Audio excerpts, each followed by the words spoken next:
Dear Esther, the gulls do not land here anymore.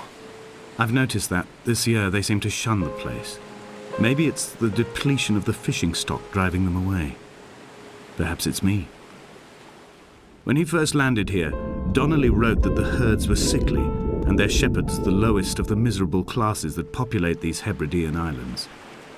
300 years later, even they have departed. Come back.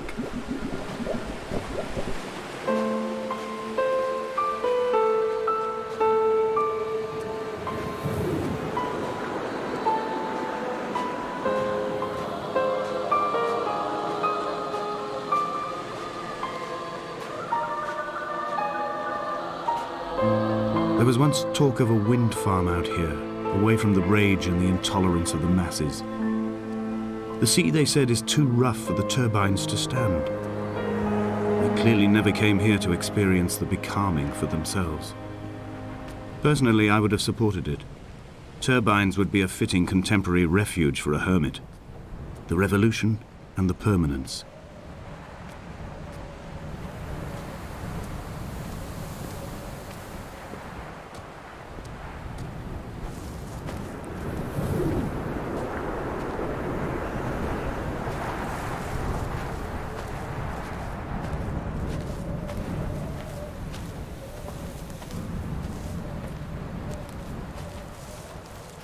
Donnelly's book had not been taken out from the library since 1974.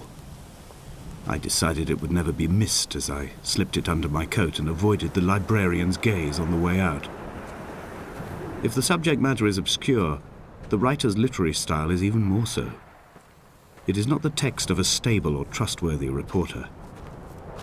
Perhaps it is fitting that my only companion in these last days should be a stolen book written by a dying man.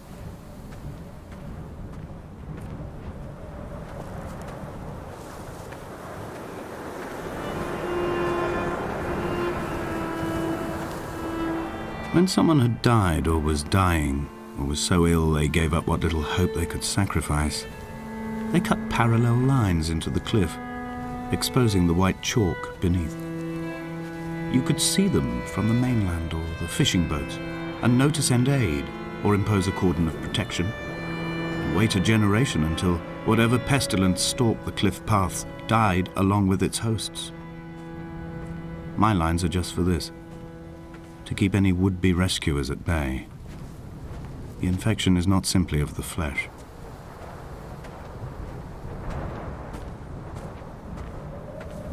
I quote directly: a motley lot with little to recommend them.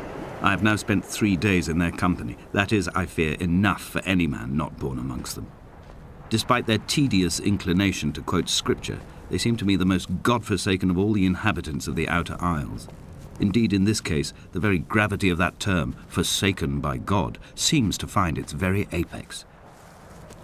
It appears to me that Donnelly, too, found those who wander this shoreline to be adrift from any chance of redemption. Did he include himself in that, I wonder?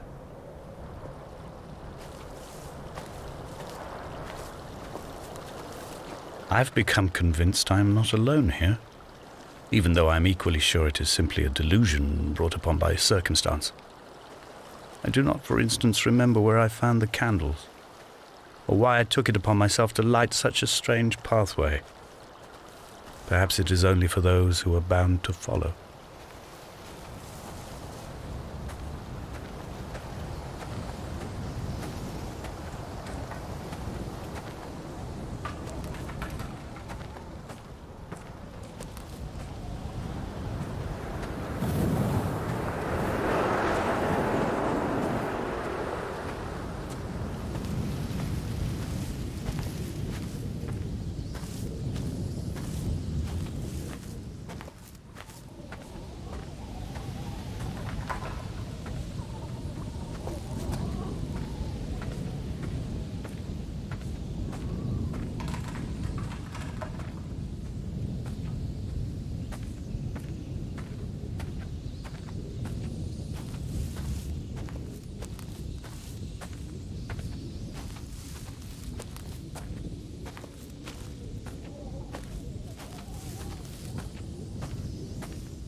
Dear Esther, I have now driven the stretch of the M5 between Exeter and Bristol over 21 times. But although I have all the reports and all the witnesses and have cross-referenced them within a millimetre using my Ordnance Survey maps, I simply cannot find the location. You'd think there would be marks to serve as some evidence. It's somewhere between the turn-off for Sanford and the welcome brake services. But although I can always see it in my rear-view mirror, I have as yet been unable to pull ashore.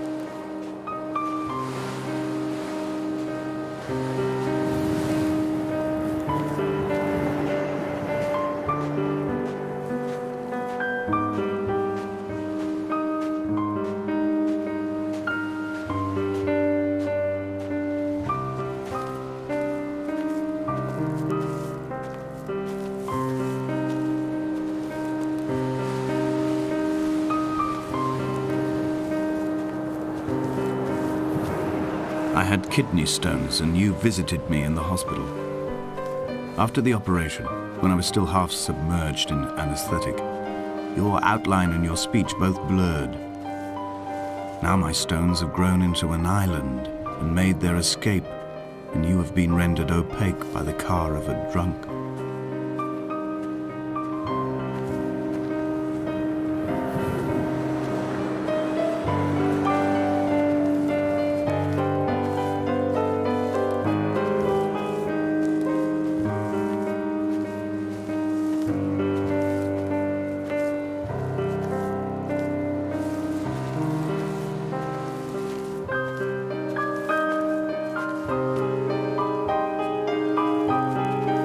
Begun my ascent on the windless slope of the western side. The setting sun was an inflamed eye squeezing shut against the light shone in by the doctors. My neck is aching through constantly craning my head up to track the light of the aerial. I must look downwards, follow the path under the island to a new beginning.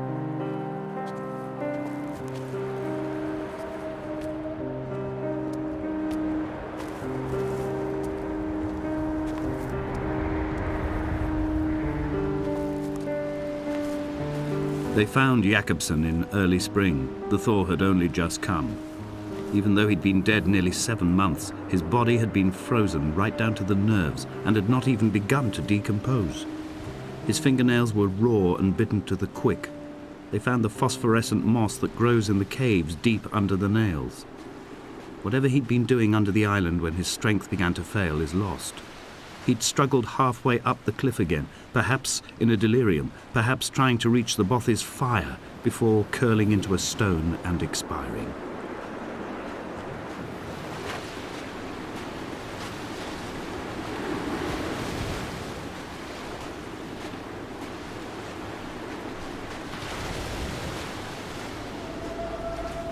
Climbing down to the caves, I slipped and fell and have injured my leg.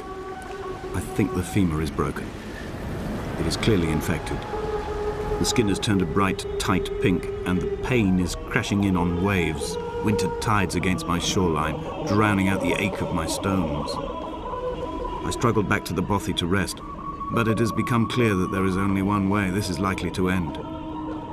The medical supplies I looted from the trawler have suddenly found their purpose. They will keep me lucid for my final ascent.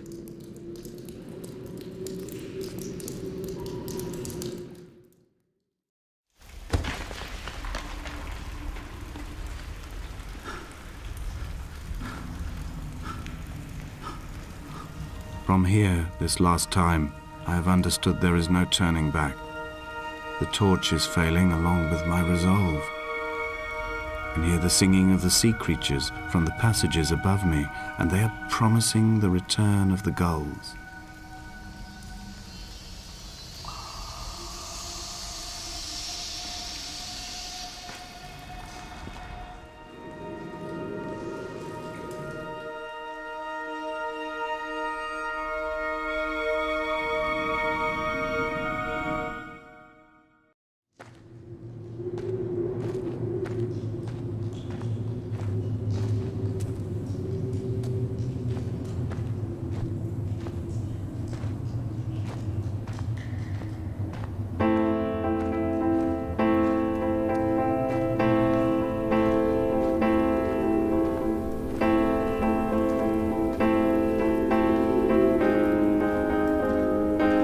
wish I could have known Donnelly in this place.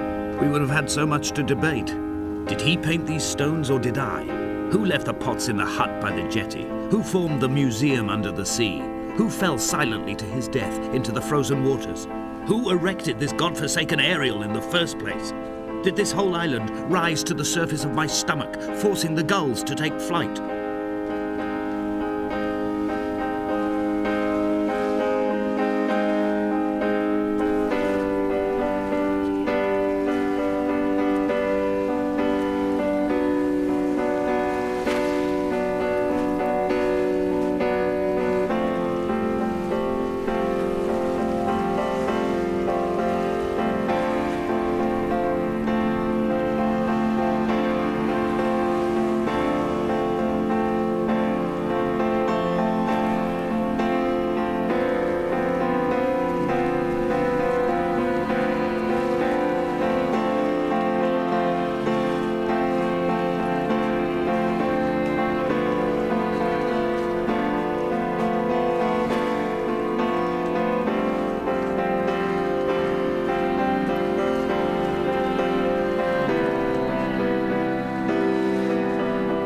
There were chemical stains on the tarmac, the leak of air conditioning, brake fluid and petrol. He kept sniffing at his fingers as he sat by the roadside, waiting as if he couldn't quite understand or recognize their smell. He said he'd been traveling back from a sales conference in Exeter. He'd stopped for farewell drinks earlier, but had kept a careful eye on his intake. You could hear the sirens above the idling traffic.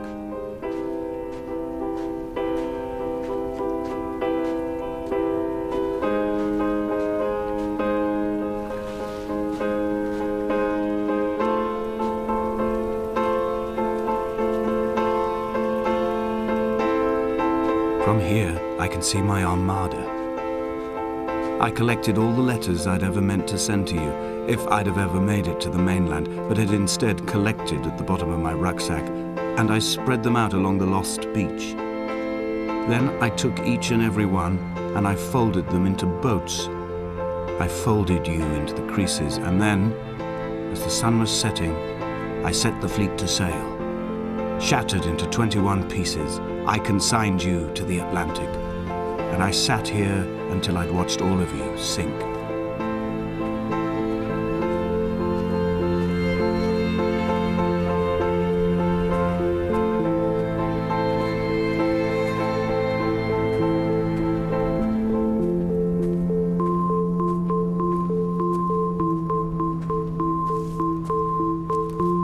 I will drag my leg behind me.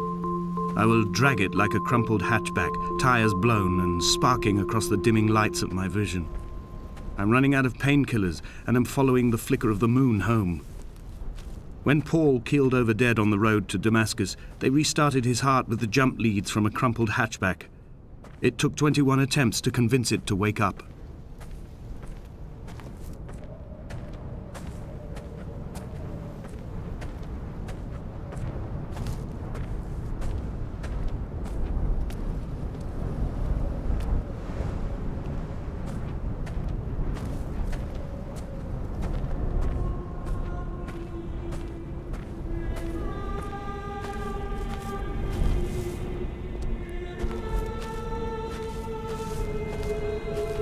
I've begun my voyage in a paper boat without a bottom.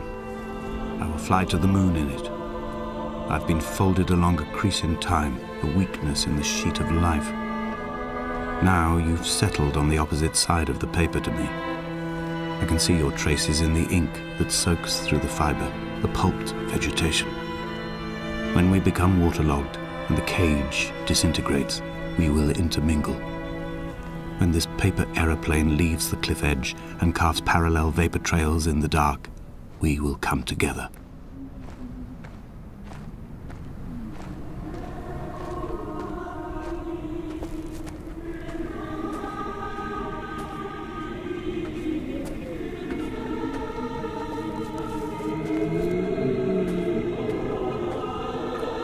If only Donnelly had experienced this, he would have realized he was his own shoreline, as am I. Just as I am becoming this island, so he became his syphilis, retreating into the burning synapses, the stones, the infection.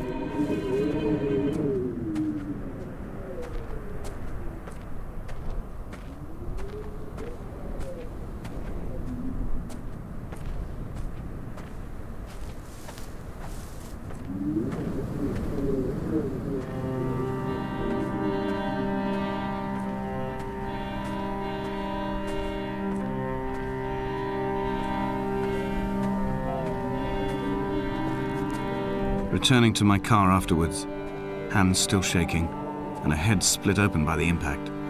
Goodbye to tearful aunts and traumatized uncles. Goodbye to the phenomenal. Goodbye to the tangible. Goodbye Wolverhampton. Goodbye Sanford. Goodbye Cromer. Goodbye Damascus. This cliff path is slippery in the dew. It is hard to climb with such an infection. I must carve out the bad flesh and sling it from the aerial. I must become infused with the very air.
I am the aerial. In my passing, I will send news to each and every star. Dear Esther, I have burned the cliffs of Damascus. I have drunk deep of it.